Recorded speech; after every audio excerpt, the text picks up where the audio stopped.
Selamat datang kembali di pembahasan mendalam kita. Kita sering dengar ya, banyak pemilik bisnis itu rasanya kewalahan gitu kalau udah ngomongin perencanaan strategis. Iya kan? Betul banget. Seringkali jadi dokumen aja gitu disimpan di laci. Nah, itu dia. Gimana sih caranya bikin rencana yang beneran jalan, yang bisa dorong pertumbuhan, bukan cuma jadi pajangan? Oke, kali ini kita bakal kupas tuntas prinsip keempat dari buku Scale-nya Jeff Hoffman dan David Finkel. Siap.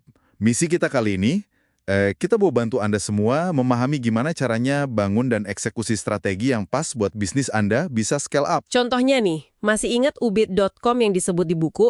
Awalnya kan mereka coba lawan langsung eBay. Wah, berat itu. Ya, head to head sama raksasa. Terus mereka putar otak, fokusnya digeser. Mereka garap ceruk pasar yang unik.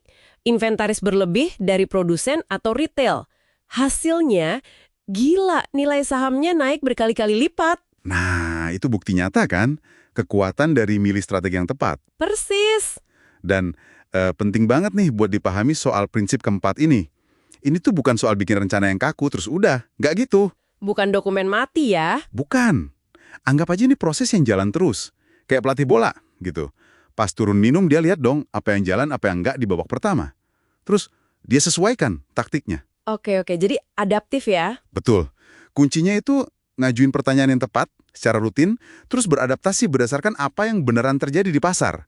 Bukan asumsi lagi. Menarik. Berarti perencanaan strategis ini sifatnya iteratif ya, berulang terus. Sumber kita juga bilang penting banget nemuin keseimbangan. Keseimbangan antara, apa tuh?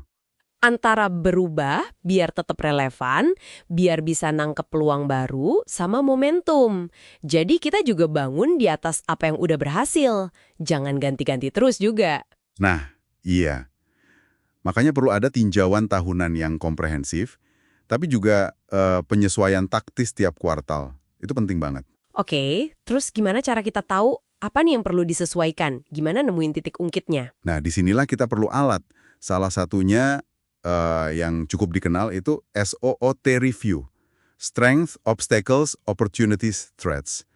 Kekuatan, hambatan, peluang, ancaman. Oke, SOOT. Itu kan kayaknya standar ya? Iya, tapi seringkali orang cuma daftar aja. Padahal kekuatan SOT itu bukan cuma di daftarnya, tapi gimana kita nemuin persimpangannya. Persimpangan gimana maksudnya? Gimana kekuatan internal kita bisa dipakai buat nangkap peluang eksternal? Atau gimana kekuatan kita bisa dipakai buat ngatasin hambatan atau ngurangin dampak ancaman? Nah, disitulah strateginya main. Oke. Jadi nggak sekedar daftar poin ya? Betul.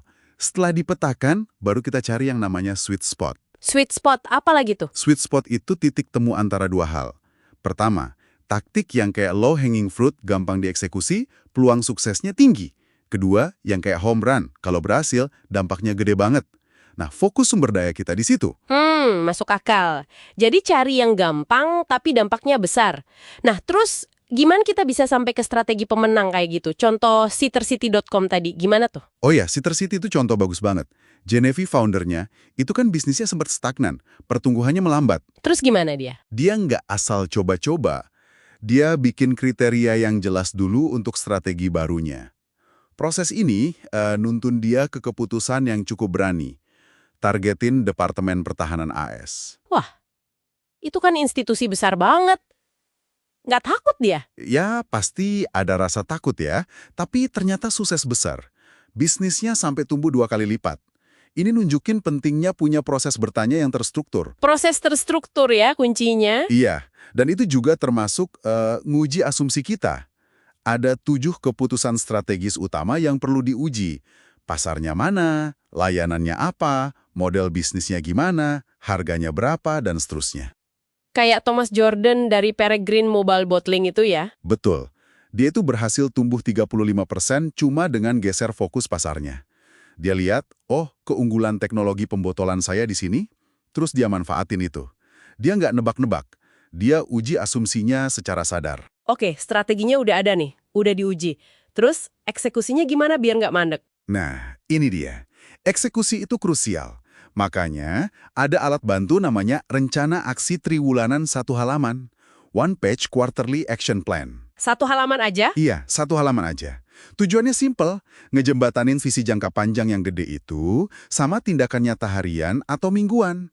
Harus ringkas, visual, fokus buat 90 hari ke depan. Nggak usah mikirin setahun dulu. Gimana tuh langkah-langkah bikinnya? Gampang kok. Pertama, tentukan 3-5 area fokus utama buat kuartal itu. Jangan banyak-banyak. Oke, 3-5 fokus. Kedua, tentukan kriteria sukses yang jelas dan KPI-nya, indikator kinerja utama. Jadi harus terukur. Misalnya, naikin konversi lead 15%. Angkanya jelas. Biar objektif ya ngukurnya. Persis. Ketiga, jabarkan 5-7 langkah aksi nyata dan tonggak penting milestones buat tiap area fokus. Jadi jelas mau ngapain aja. Nah, yang sering kelewat biasanya ini nih, langkah keempat. Siapa yang tanggung jawab? Tepat sekali. Harus jelas siapa penanggung jawabnya. Akuntabilitas itu penting banget. Tanpa itu, rencana ya cuma rencana. Bener juga. Terus yang terakhir? Prima, adakan tinjauan mingguan. Ini bukan rapat panjang lebar ya. Sesi singkat aja buat lihat progres, ada hambatan apa, dan jaga akuntabilitas tadi. Jalan nggak nih rencananya? Oke, jadi kalau kita rangkum nih buat Anda semua, prinsip keempat ini intinya. Strategi itu bukan dokumen statis, bukan barang pajangan. Betul. Tapi proses yang hidup, yang terus bergerak, yang diwujudkan lewat rencana aksi triwulanan, yang fokus, terukur, dan jelas siapa penanggung jawabnya. Dan ini bantu Anda biar lebih jelas, arahnya, nggak gampang kewalahan, dan bisa numbuhin bisnis tanpa harus kerja rodi terus-terusan. Nah, ini ada satu pemikiran penutup nih dari kami. Ya, coba Anda renungkan ya. Dari semua asumsi yang jadi dasar strategi Anda sekarang, asumsi tunggal mana sih yang paling penting, yang paling perlu Anda uji dalam 90 hari ke depan? Jawabannya ada di pengujian itu. Karena pengujian itulah intinya perencanaan strategis yang efektif ya. Persis. Tentu saja, semua ini kita gali dari buku Scale karya Jeff Hoffman dan David Finkel. Kalau Anda mau dalami lagi, bukunya sangat praktis.